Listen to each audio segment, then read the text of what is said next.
What's up, everybody? It's your boy DaLion here with BW Sports 1, and we are here with another episode of Combat Zone, powered by Carma Coin. Check out the cryptocurrency that gives away to charities and gives you a chance to win supercars. CarmaCoin.co today. Elite Performance 765-499-1005, where the dream of elite fitness becomes a reality. Call Zach today and get started on your journey. Revved Up Tattoos, 317-537-2667.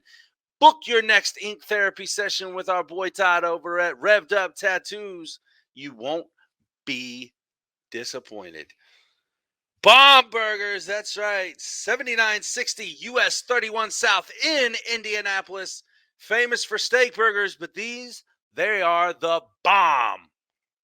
BeeLit Organics, our girl Brittany Carreno has got all the natural products, phenomenal feeling, soaps, bath salts, candles, you name it, she's got it. BeeLit Organics. Round one, fight.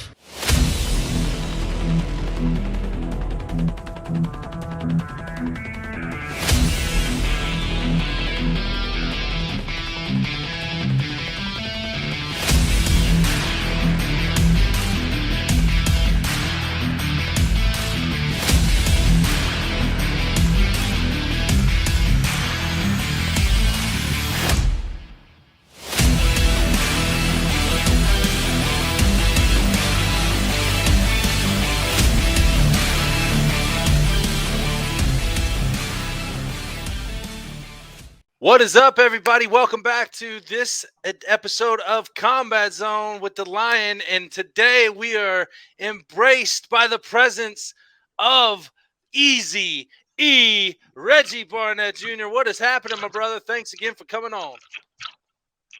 Everybody always says easy E. It's just easy. Read it again. It says My easy. bad. Easy. I got it. No worries. I like it, though. You know, I like it. I see it. I was reading it too damn quick. I should have just said educated hands. Yeah, that works. That works. Antonio Tarver gave me that moniker, and we kind of just ran with it and expounded on it, and just truly tried to become educated hands. Gotcha. Well, it's been a while since we talked. You know, it was I believe it was leading up to your fight with Chop Corley, the last fight you had that we talked about it. It's been a while. You know, it's been since March. Now you finally are getting redemption against the loss on your record and for the title again going into this fight, BKFC 20 in Biloxi next week. Against Johnny Bedford. Now, it's kind of looking over at your record. You know, you got 3-0 leading up to the first fight with Johnny. And then, you know, you fell short on that one. You picked yourself back up. You're now 3-0 once again on a 3-fight win streak. And you have the opportunity to not only take over the loss on your record, but grab that title. How are when you first, let's start off, when you got the call that, yes, this is going down again, how did that feel for you, knowing that, you know, you're back on the 3-fight win streak, you want redemption against Johnny because he does have that win against you, and going for the belt? How did it make you feel to finally get that call and say, this is what we got? Even if they didn't put up the belt, I'm aiming for redemption, man. My whole life is about redemption and growth and going back and reassessing, I guess, my shortcomings, my pitfalls in life, and getting better and becoming a better person, and not just a better fighter, but a better person, and showing my growth as a human being. So that's what I'm most likely looking forward to, is that. And I told Scott Burt, because he messaged me earlier today about the belts and everything being there, and I was like, well, that's just icing on the cake. Scott, you already know what I'm coming for. I'm coming to get my W back. I feel like I should have won that first fight if I was mature enough. I still wasn't mature enough. I played the head games with Johnny. I fed into a few of his things. And so when I got up off that canvas, it was like, you know what, you want to fight your way, and I'll just fight you that way. But I know deep down inside that I take nothing away from him. I have the utmost respect. But at this point in time, I'm the better bare knuckle fighter. So kind of go into that real quick and elaborate when you say, you were playing the head games the first time around. You were kind of playing into his game plan, not necessarily your own game plan fully. The difference now, you have matured since then. What what type of differences and what type of maturity have you grown since that time back then when on the first matchup to this matchup? Well, I want to say honestly, I fought that fight a little bit based off of emotion. I got in the cage a little mad already. And then, like I said, when I got dropped and I got up, I just everything, we call it seeing red. Uh, and everything went out the window, and I just was fighting seeing red. And that's not a smart fight for anybody to fight, let alone myself, especially as skilled as I am. You see, finally, the fourth and the fifth round of that fight, I finally kind of dialed back in and started, but it was a little too late, and I wasn't really using my skill set. I was just trying to get my knockdowns back. And that wasn't the answer to solve that fight. This time around, I know what I have to do. I know how to beat him. I know I don't expect it to be an easy fight at all. I'm cool with the war. Johnny's cool with the war, but I feel like I've grown, not just mature wise as a person as far as feeding into all the extra stuff, but also just being able to go out there and implement my game plan and show, like I said, I'm a better bare knuckle fighter. I'm educated hands. We have completely changed the game since then. That 3-0 initially that I got was, still me out going out there and performing one way and testing the water. But that's not really who I am as a person and a fighter. I made this sport my own. I've innovated within this sport. And I mean, every now and then you see guys and girls trying to use my moves, things that I brought. They weren't sure if you could use or if we're legal within the bounds of the rules, which absolutely are. Other than me hip toss and chop chop, as everybody says, but I didn't hip toss him. He just held on when I tried to. We have a move called the Rickles, and we got it from Rickles. It's just a hard shoulder bump into a combination, but chop chop held on to my hand, so he kind of went for the ride. Well, it was fun to watch. I mean, how did you feel? Kind of backtracking just a minute. How did it feel to have Chop Chop going up against you and kind of signifying yourself as this is bare knuckle, this is different, coming from a boxer that came into the realm of yours and thought he would do something. Now, I'm not taking anything away from Corley at all. I'm No, not trying I to don't take disrespect him. anything away from Corley at all. I have, and like I said beforehand, it was kind of, well, I don't know if I spoke with you, but I spoke with a couple other people about it. After the fight, I was a little hurt. I was a little crushed myself having to go in there and, put on that kind of performance against somebody that I looked up to in the boxing ring, that I studied after as a southpaw. But at the same time, I told him that I'm not the one to pick to try to make your bare knuckle debut. I'm on a different level than everybody else. And our level has only gotten better. I showed that I was on a different level than everybody else in the chop chop fight. And we've only gone back and reassessed and gotten 10 times better than before. So kind of moving back into this fight.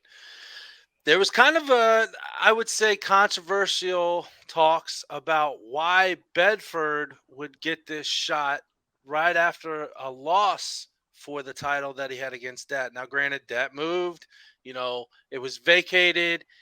How did you feel as far as, you and Johnny going at it and I know you want that because you want that redemption back, but was there anybody else that you would think of in your division that, man, I don't understand why he wasn't put in against me? Yeah, I said that before, that it's kind of crazy how you can lose your title and then turn right back around and get a chance to fight for it again. I was a little perturbed, but like I said, the focus isn't even really the belts for this fight. Johnny is that's like everything that he's just talking. I'm getting my straps back. I'm getting my straps back. That's his real focus. But mine is I'm going to come in here and show you that I am the better fighter, that I've always been the better fighter. Did somebody else deserve to fight for the 135-pound strap? Absolutely. But then again, I can't say what Dave's, inkling behind why he does things. We don't always see eye to eye, but I do support bare knuckle and I support Dave Feldman 100% fully. He's given me opportunities that I never thought that I would have in life. But I mean, if we're real talk about it, I'm on a 3-fight winning streak. He's on a 1-fight losing streak. I had to literally fight my way back to being able to get a shot at 135-pound supremacy. He lost and then turned around and gets a chance to go back at it again. But that's neither here nor there. That's water under the bridge. I'm not even stressing that. What I'm going to go out there and do is put a beat down on him. He's going to have to move up to 145. Because this is your ranking now. This is your weight class, right? Yeah, this is my division. And the crazy part about it is I was never truly a 135-pound fighter, especially in that first fight. I was teetering between whether I was still going to go back down to 128 and defend my featherweight title in boxing. So I was light. I was a smaller person, but I'm the champion in Layton for the USBU now. They said as long as I continue to compete in bare knuckle, they won't, mandate or strip me of my title anytime soon. So we went in and got bigger. We got stronger. I am fully filled out, and I am a truly 135-pound fighter now, which was one of the major. I even said it in the press conference leading up to the first fight that I think his only advantage was he was bigger than me. Not that he was more skilled than me, but he's not taller wise, yes. But as far as strength and I guess muscle mass and all that, that is not the case anymore.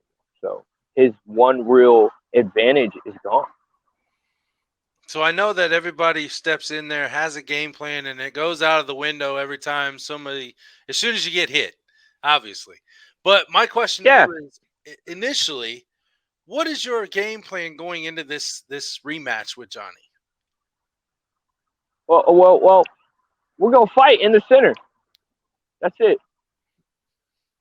He's all about calling people to the middle and blah blah blah. Well, I'm coming, and I don't plan on backing off, whether I get hit hard or not.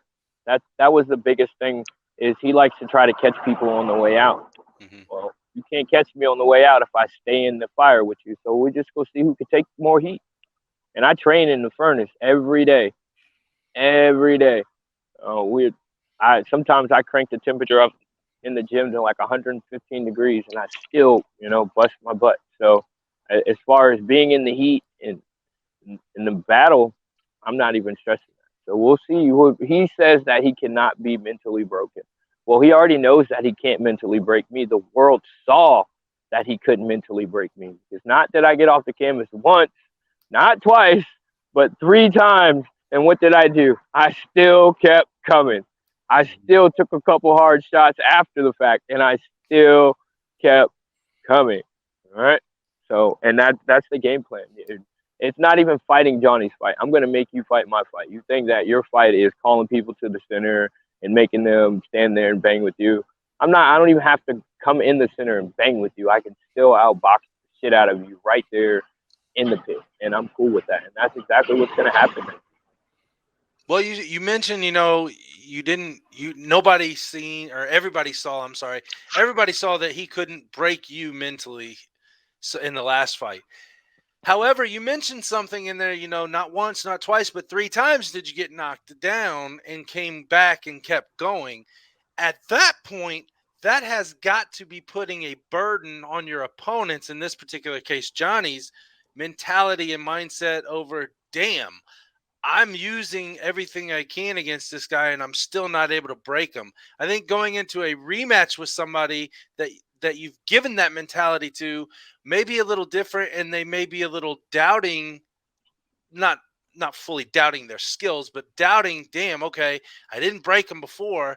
How the hell am I supposed to break him this time? So you have, I believe, that one step up on your opponent, again, in this case being Johnny, that you've taken those shots before, you've gotten knocked down, and you kept on coming. What do you think he's thinking on that? I think he's tried to go back and reassess and tweak some things. And of course, we're combat sportsmen. He's a smart fighter. I'm a smart fighter, and maybe tried to add some tools to his belt to maybe break my will or to make me stop coming. But I'm too stupid for my own good. The only way that you stop me from coming is to sleep me. And he hit me with his hardest punch and didn't sleep me. I mean, his best punch that he throws, the one punch that he throws against everybody and lands against everybody. You dropped me with it, but you didn't sleep me. And so he knows that I'm gonna keep coming. He knows that I'm gonna keep coming. So this fight is gonna be a matter of wills, and then once that goes out the window, I'm gonna showcase my growth and my skill as a fighter. Well, I know I'm definitely ready to watch it firsthand, live The and entire in person, my brother. Oh, you're gonna be there? Yes, sir. Oh, that's freaking awesome, man. We got to do a on-site interview, either pre or post fight, whichever you prefer. I'm always down to Both. support BW Sports. I said we can do both. My manager's got me doing a lot of stuff. Uh, She keeps you busy. the day before weigh-in, weigh-ins, and then after that, I'm going dark. Weigh-in day, I'm done. Like I don't really want to deal with anybody. I don't really want to do any more interviews. I don't want to, not because I don't care, but the Mindset. sport, yes, mindset. My mindset right now is focused. Whenever I'm in the gym, we focus. We are training. I had some incredible training partners this camp that came down, and some of them put a licking on me, which you need to grow. And then some of them, I absolutely, you know, asserted my will over that I didn't expect that I was going to be able to, which showed me that I've gotten better and that I've gotten stronger. Right. So, but I'm super, super focused for this fight. I'm gonna go in there and handle business like a businessman. I was talking with one of my closest friends yesterday, and he said the thing about the last fight is you went in there and you tried to handle it on a personal level, and that's not how you have to approach it, bro. He said we all saw it that you made it personal, and so what you were trying to do was not effective. He said, go in there and take care of it like the businessman that we all know and love and respect. He said, and I promise you that Johnny has nothing for you. And I'm like, you know what, bro, that was my thought beforehand. And so thank you for just I don't know, what's the word? Like Recertifying that for solidifying. me. Yeah, he solidified Yeah, that idea. solidifying it.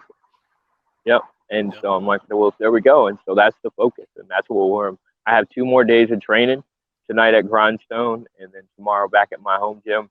So we're going to, finish tweaking a few things.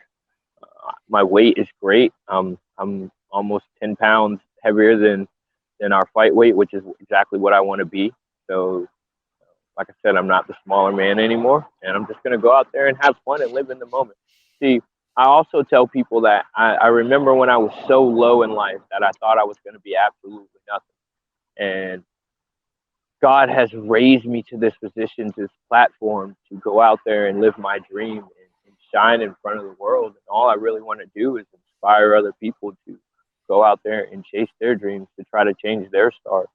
So for me, that's more important than any belt, any accolade, any trophy they could ever give. And the glory goes to him for keeping me on this earth, man. Dan, I could tell you stories, bro. We could sit down and you'd be like, you really survived that? And I'm like, yeah, my worst opponent in life was always myself. Yeah. And I've come so far from that. I'm enjoying this ride. I said, I've came a long way from standing in line waiting to take a shower or a piss. So if I had to fight my way back and wait in line to get my shot at 135 pound supremacy, to get my shot at showing the world that you can redeem yourself, I'm cool with that. And my time is coming, and it's going to be here next Friday, and I'm going to seize the moment, every second of it, and I'm going to enjoy it. The hard parts of it, the easy parts of it, the ugly parts of it, the pretty parts of it. I'm going to enjoy every bit of it. Well, I know I'm going to be right there with you, enjoying every moment of it, brother. I cannot wait. I do want to kind of go back to, you mentioned your gym, the 757 boxing. You got some community stuff going on down there that you're really involving the community and stuff. Kind of elaborate on what you guys got going on down there, because you got a hell of a thing going. Well, we have of course, we have a youth summer camp for the kids. And then they're building a foundation for me. It's going to be called the Educated Hands and Educated Minds Foundation. And for me, it's about giving back and providing opportunities that I had that I just didn't know were there for me. So the more I sound off on it, the more I go out there and perform at the highest level, whether it's win, lose, or draw. I can still be a voice for those kids, and they can see that. I call it being also on the fence. There's the left side of the fence and the right side of the fence, and I jumped off the left side of the fence into just a whole bunch of shit. Excuse my language, because there was nobody. As much as my father tried to pull me down on the right side of the fence, he couldn't really identify how I felt mentally. He couldn't identify how I felt physically. But somebody like me who's been through that, or you know, yeah, who's been through some of those things, the mental health issues, the bullying, the alcoholism, running with street gangs, all of that stuff that I went through. I can identify with some of the kids and some adults too who just need somebody to reach out to and provide a little bit of a helping hand, a little bit of a guiding hand to keep them on the path that they want to go, other than jumping off the left side of the fence. Right. And so with that, we just try to use it to, like I said, inspire kids and fighting. It changes your life in so many different ways, not just the fighting aspect of it. It teaches you so many valuable lessons about being, I guess, a better human being, but also about reaching goals. And so I just want to make sure that I project that back into my community and try to help other kids, no matter what they want to do. One of my students messaged me at 10:30 last night, and I'm like, look, bro, I'm in bed, dog. What do you want? And he's like, I got some great news, coach. I got some great news. And I'm like, all right, man, tell me in the morning. Well, the week before that, he had asked me to help him with his geometry, and I absolutely sucked at math. And I was like, all right, bro, just send me a problem, and I'll see if I can solve it, and we'll go from there. And he sent me the problem. It probably took me like 4 hours to solve one geometry problem. We got it done, and he messaged me this morning. He's like, I passed. I'm graduating. Nice. My heart melted, man. I'm almost getting teary-eyed talking about it. Because to me, that made me a champion already. I haven't talked to him yet today, but you could feel the excitement in his message that he sent me. Especially since he sent it to me at 10:30 at night. Right. And that right there made, that's what it's about. I'm sorry, I get a little emotional. Oh, brother, I'm right there with you. When I talk about things that really hit the heart, man, it brings the emotion out. And that right there shows me and everybody else watching this how passionate you really are with what you're saying to people. And you're trying to help them get out of the gutters. And you're trying to pull them out of those dark holes in their life. And you're helping them become better people. Brother, I love and respect you for that just by itself. He stopped coming to the gym, and I messaged him, and I'm like, why aren't you coming to the gym? He's like, I have to pass summer school or I'm not going to graduate. And I was like, all right, well, if there's any way I can help. And then he asked me about the math stuff, and I'm like, oh Lord, that is like the least thing that you could ask me to help you with, but we did our best to try and help and support him. And so, when I got that message earlier today, I was like, yes, I was just so elated for him. Because in the back of my mind, I could only imagine what would have happened or what he would have done if he wouldn't have passed. What road, he might have gone down, what turmoil he might have gotten into in life. And he's a great kid. He shows up at 5:30 in the morning with me to practice with me and stuff like. He's a great kid. And so for me, I'm already a champion. I'm here for the people. I have this platform, and I'm going to use it to give back to the people as much as possible. That's really for me anyway. I can't speak for other fighters. I can't speak for other people, but that right there, stuff like that. And it's little things like that that keep me motivated, that make me push a little harder in the gym, that give me that drive where even if you hit me hard, I'm going to keep coming forward. Because I am fighting for me because I love fighting. But I'm also fighting for the people who believe in this vision, who believe in this journey, who believe in this legacy that I'm building. And I have to keep going. Yeah, nobody can stop when they're on a mission like you are, brother. And like I said before, I got a purpose. Exactly. Fighting for a purpose. Yep, and it's not just a belt, and it's not just to become famous in the fight world, and it's not just I never aspired to be famous, man. I never aspired to be famous. I just didn't want to go back to the bullshit that I was doing with my life before. I was so scared of becoming that horrible person again. And I always say it, that fighting saved my life and bare knuckle changed my life. So why not use this platform that I have to help try to change some other people's lives while I'm still here on this earth? That is more important. And man, I can't even. Sometimes, like I said, man, I get really emotional about it. But it made my day. I was like, heck yeah! And now I'm As like, it oh, I'm should finna have. go to practice. I'm finna go to practice at work. You know, so Right. It gives you that just it kind of rejuvenates each day for you. Somebody that's giving back to people, giving back to kids, giving back to anything that they can give back to with their knowledge. It makes us whole each and every day. And you say those little things, but it's those little things again that could mean the biggest amount in somebody else's life. definitely, you know, I don't try to. I don't know what is the word over magnify it, but it is a big deal. This young man is, you know, worked really, really hard and was so close to falling short. You know, just to give him that little extra oomph to help him. And it wasn't just me. You know, his dad was there to help him. You know, the other kids in the gym, you know, were like, hey, we'll help you out. Let us know. Because honestly, I reached out to two of my other students, like, hey, do you know how to solve this math problem? You know, 'cause I have no idea what's going on. Right? But you know what? That just shows right there the kind of family environment and atmosphere that you guys have down there. Regardless if it's blood or not, y'all are family and y'all are giving Yeah, back in humanity. That's the legacy that I see you having, regardless of what happens in this fight or future fights.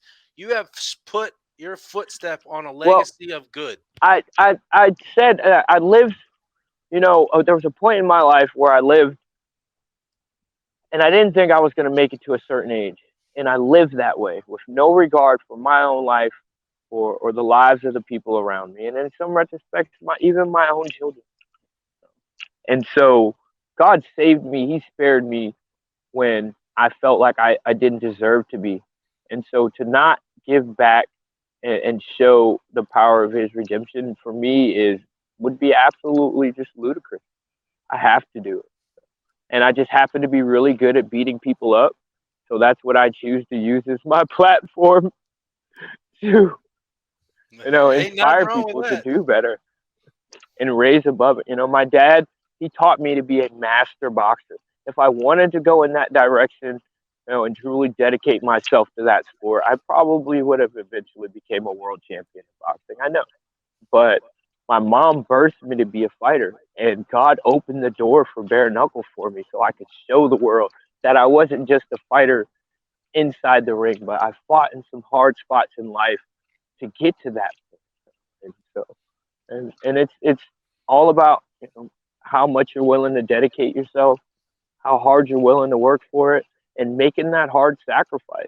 People don't realize that sometimes they fall short in life because there's a certain hard sacrifice that they have to make. And it's right there and they know it, but they're just not willing to make it. I made mine.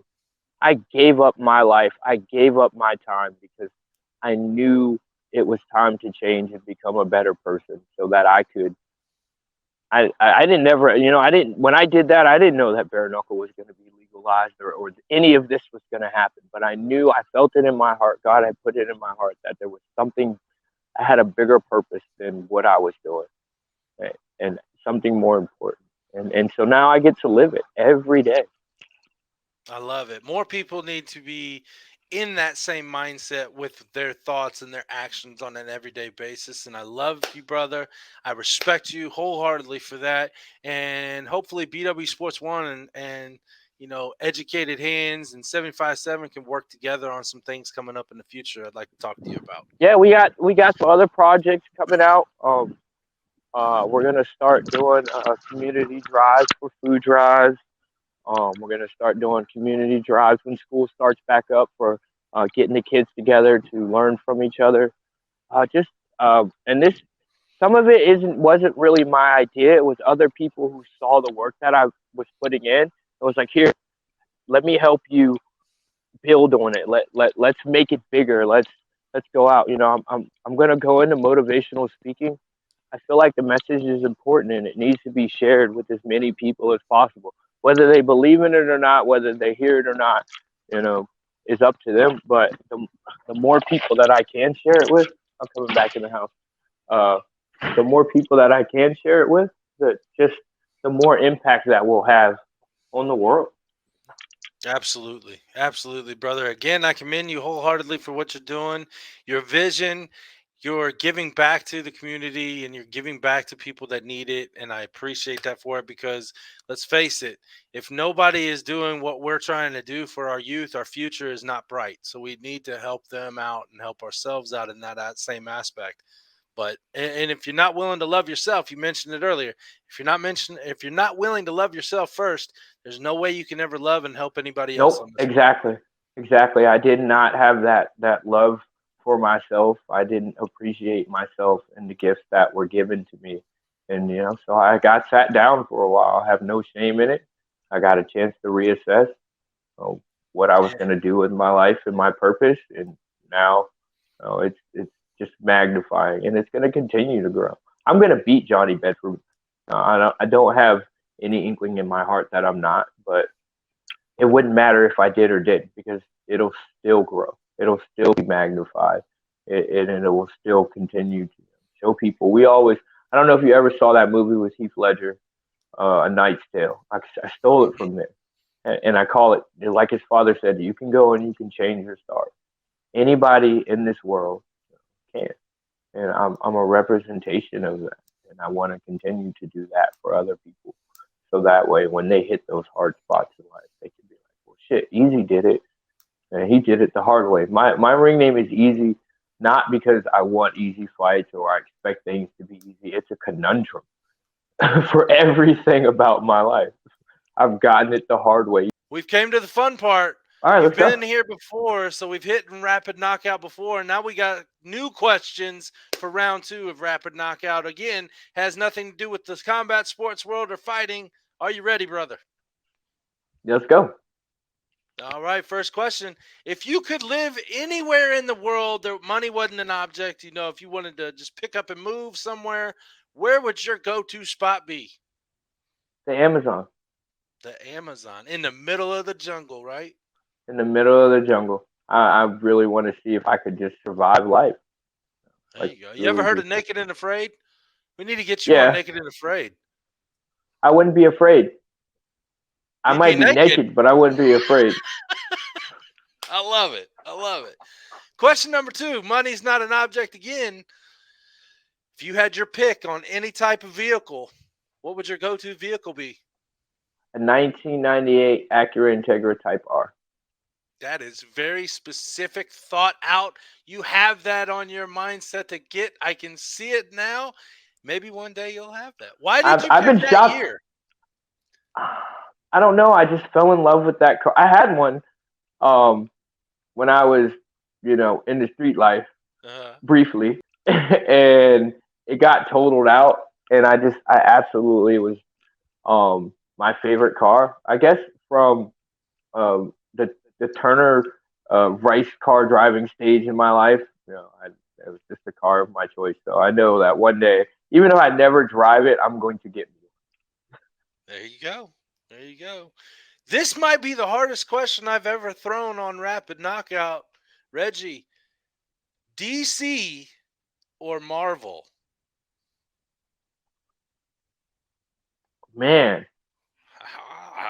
Yeah. Yeah, that's a tough one. Now, let's not necessarily go off the movies, but overall in general, DC or Marvel? I don't know. I've never really been too much of a, I guess, superhero or comic fan. Whichever one the Hulk falls under, that's which one I'm picking. Okay, well, because he's my favorite superhero. Well, my anti-hero, my favorite anti-hero. Anti-hero. I got you. Okay, there you go. Question number 4, last but not least. If you had one piece of advice to give anybody in the world, what would that one piece of advice be? I already know that. It's something I stand by in my heart. And I guess you just go get my quote. It says that we are not limited by the circumstances created around us. only limited by the circumstances that we create in our own mind. And Right. what that means is no matter where you come from, what you've been through, what you've done, that it's really up to you if you make that decision that you want to be or go somewhere else in life. Straight up. So on point with that, my man. I love that. I love it. That's what everybody needs to live by, honestly. Reggie, easy. Barnett Jr. Yes, yes, Now's your yes. chance. Throw your sponsors, your family, your friends, anybody that you want to shout out to right now. The floor is yours, my man. So I got to give a shout out, of course, to Mom and Kim, always taking care of me, making sure I have everything I need, definitely. I want to give a shout out to Val Sports Bar and Grill down in Mississippi. They're hosting a meet and greet for me. And then the Biloxi Pro Hockey Association. To have some support down there where I'm fighting, it means absolutely the world to me. I have 15 sponsors, maybe 16 or 17. If we sat here, we'd be on this for like another 20 minutes. But if you want to find everything about Reggie Easy Barnett Jr., it's all in one easy place. No pun intended. My website, educatedhands.co, it's got links to all my sponsors, all my supporters. And the biggest shout out I want to give out is to God for not giving up on me on the times that I gave up on myself and giving me an opportunity to get a second chance in life and get it right so that I could be a voice for other people who might need that same opportunity. So God first, everything else falls in line after that. And I'm going to continue to enjoy this ride for everything that it is. Well, Reggie, thank you again for taking the time out of Hell Week to join me here at Combat Zone. We appreciate I'm about to it. go to practice. Right. You're about to go into hell again, but it's only a couple more days.